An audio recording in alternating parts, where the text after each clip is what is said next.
Que privilégio retornar ao programa Expondo as Escrituras para hoje conversar com você sobre um dos assuntos mais importantes das Escrituras, abordado pelo apóstolo Paulo de maneira magistral na sua epístola aos Romanos, que é um verdadeiro tratado teológico, é uma espécie de evangelho segundo Paulo.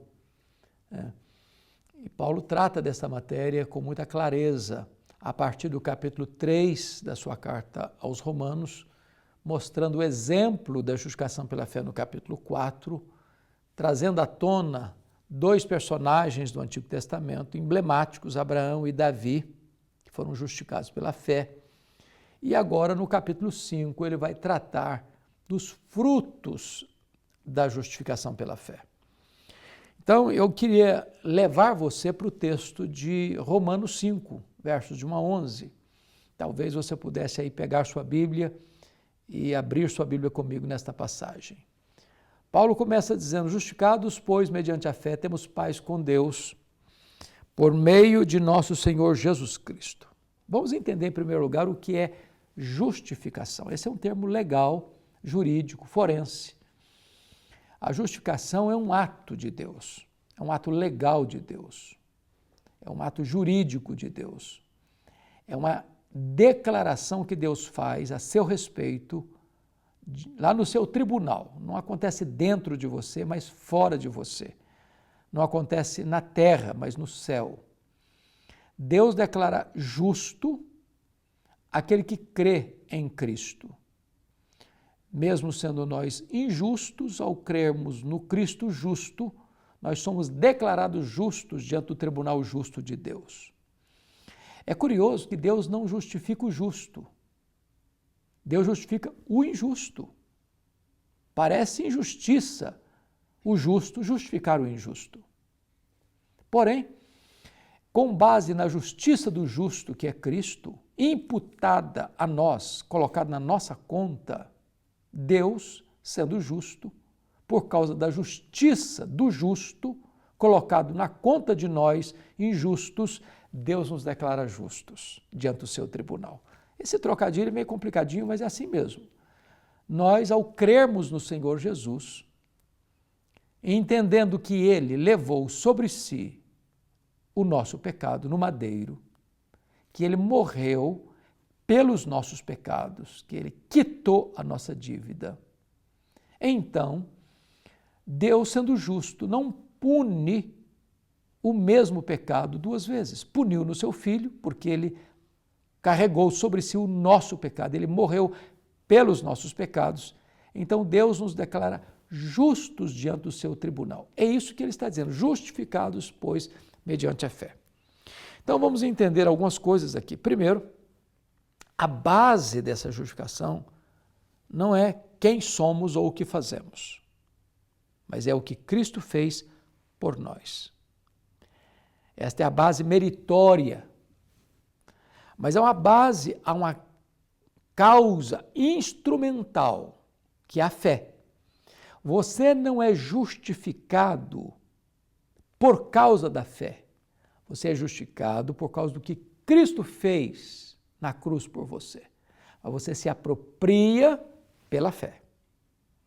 Alguém já disse que a fé é o braço de um mendigo estendido para receber o presente de um rei.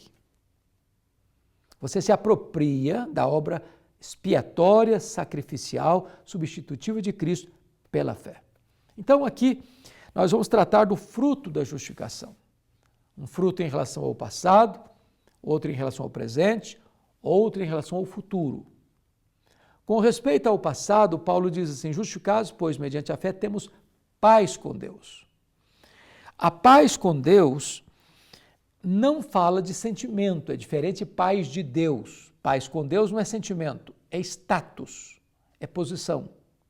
Você que creu no Senhor Jesus Cristo, Deus declara você justo. Ou seja, foi quebrado a parede de inimizade que existia. Agora você não é um réu diante de um juiz, agora você é um filho diante de um pai. Você foi reconciliado com Deus. Você está agora reatado com Deus, você tem paz com Deus. Isso não é sentimento, isso não varia. Isso é o seu status permanente daqui para frente, eternamente. O segundo fruto da justificação está no versículo 2. Por intermédio de quem obtivemos igualmente acesso pela fé a esta graça na qual estamos firmes. Acesso à graça. Então, você tem paz em relação ao passado, você tem graça em relação ao presente. Você tem acesso à graça. Essa palavra acesso na língua grega é uma palavra muito, muito importante. Essa palavra, ela tem o significado de aquele porto onde o navio atracava. Porto seguro, te dá certeza, segurança, estabilidade. Essa palavra também era usada para o acesso que o filho de um rei tinha à presença do rei. Agora você tem livre acesso. Outrora, lá na velha aliança, só o sumo sacerdote podia entrar uma vez por ano no Santo dos Santos. Quando Cristo morreu, o véu foi rasgado de alto a baixo. Todos nós somos sacerdócio real. Todos nós temos livre acesso à presença de Deus por meio de Cristo. Esta graça é oferecida a todos os que creem. Então você tem paz em relação ao passado, você tem graça em relação ao presente. Mas o verso de número 2 termina assim: e gloriemo-nos na esperança da glória de Deus. Então você tem paz em relação ao passado, você tem graça em relação ao presente e você tem glória em relação ao futuro. Ou seja, em virtude da justificação, você não precisa temer mais o amanhã. Você não precisa ter medo da morte. Você não precisa ter medo da eternidade. Porque o que espera você é a glória. Aqui tem luta, aqui tem dor, aqui tem lágrima, aqui tem morte, aqui tem luto. Mas então, nós veremos a glória de Deus, seremos tragados pela glória de Deus, as lágrimas serão enxugadas dos nossos olhos, não haverá mais luto, nem pranto, nem dor, porque as primeiras coisas já terão passado. Teremos um corpo semelhante ao corpo da glória do Senhor Jesus, imortal, incorruptível, glorioso, poderoso, espiritual, celestial. O nosso futuro não é sombrio. A sepultura não é o nosso último endereço. Nós estaremos para sempre com Ele na glória eterna, desfrutando, fruindo desta riqueza insondável, desta bem-aventurança eterna que não se pode descrever com palavras. Reinaremos com Ele pelos séculos eternos. Então, como fruto da justificação, você tem paz em relação ao passado, você tem graça em relação ao presente, você tem glória em relação ao futuro. Porém, você pode perguntar, bom, mas no que essa doutrina me ajuda a viver aqui e agora? No percurso do berço à sepultura? O verso 3 responde. E não somente isto, mas também nos gloriamos nas próprias tribulações, sabendo que a tribulação produz perseverança, e a perseverança experiência, e a experiência esperança. Então vamos entender isso aqui. Quando Paulo diz nos gloriamos nas próprias tribulações, a pergunta é do que ele está falando? A palavra tribulação é uma palavra muito forte na língua grega e muito forte também no latim. No latim a palavra tribulum. E o tribulum era aquele aparelho da agricultura cheio de dentes, de garfos, de ganchos, que debulhava o cereal. Passava em cima e debulhava o cereal, arrancando a casca e deixando os grãos.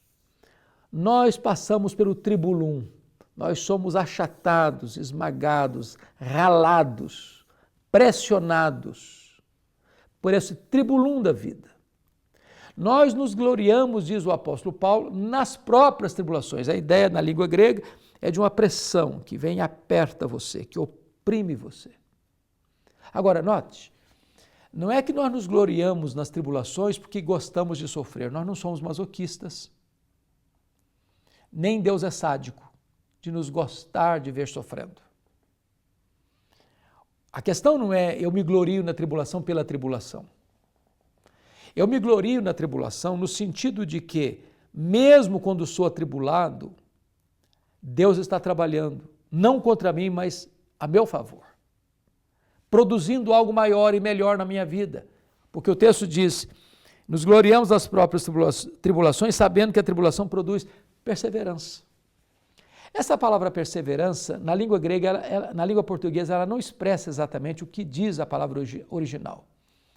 A palavra original é uma das mais lindas palavras do grego, que é a palavra huipomone. E huipomone é paciência com circunstâncias adversas, com situações que esmagam você ou que estejam fora do seu controle. O que Paulo está dizendo é que esta paciência não é aquela paciência do estoico que se assenta no canto de uma sala, trinca os dentes e sofre calado. Não. É uma paciência triunfadora.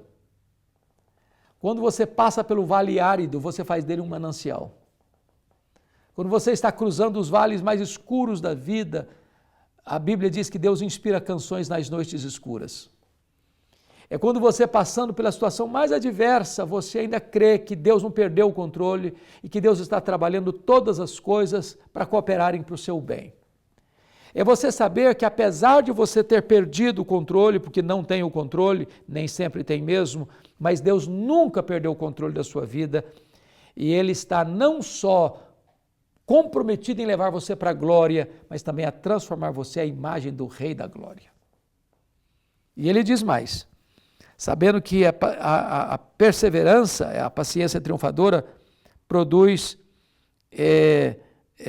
experiência. O que significa isso? Essa palavra experiência é muito curiosa também na língua original, porque é a palavra usada pelo ourives. É o cadinho do ourives. Quando você bota um metal no fogo, o metal está impuro e as escórias se derretem com o calor, com alto grau do fogo. Mas o ouro não é derretido no sentido de ser destruído. O ouro é purificado para se tornar mais nobre, mais belo, mais útil, mais caro.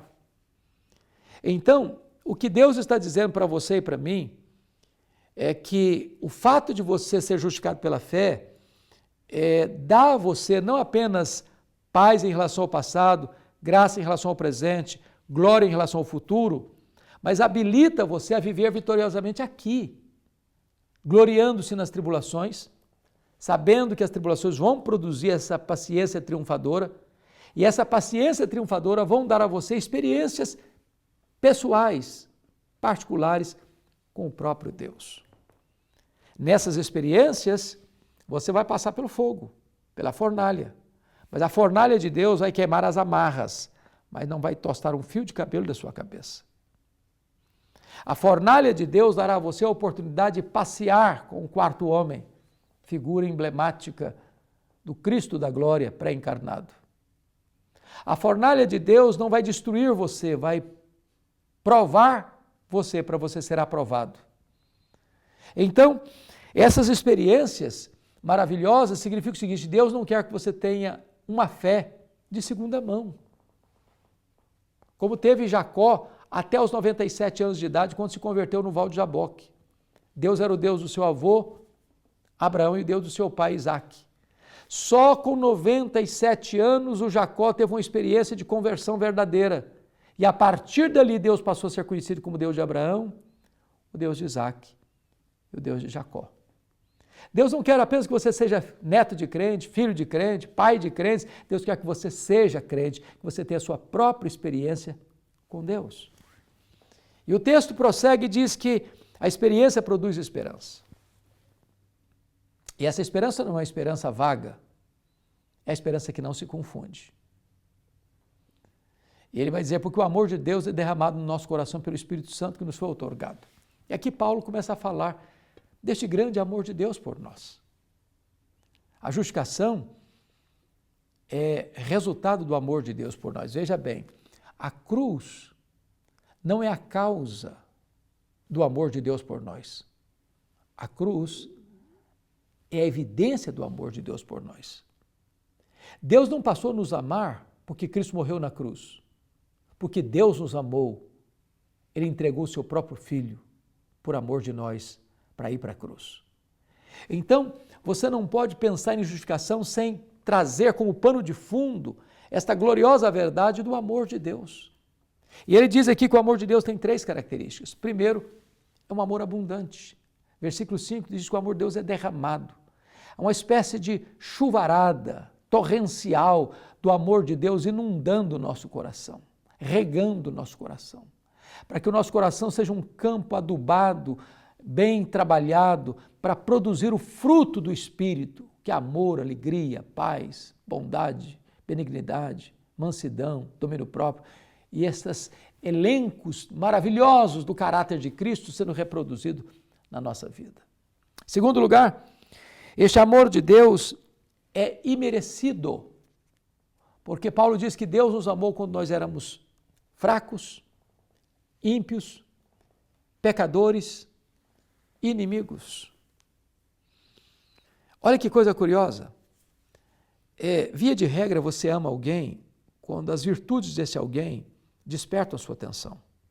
Ou, no mínimo, você ama alguém quando este alguém, de certa forma, devolve este amor, reconhece esse amor, merece esse amor, ou, no mínimo, devolve no mesmo tom esse amor que você devota a ela. Porém, o amor de Deus é unilateral.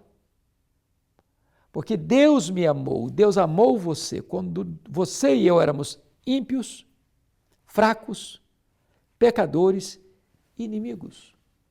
Deus amou eternamente os objetos da sua própria ira.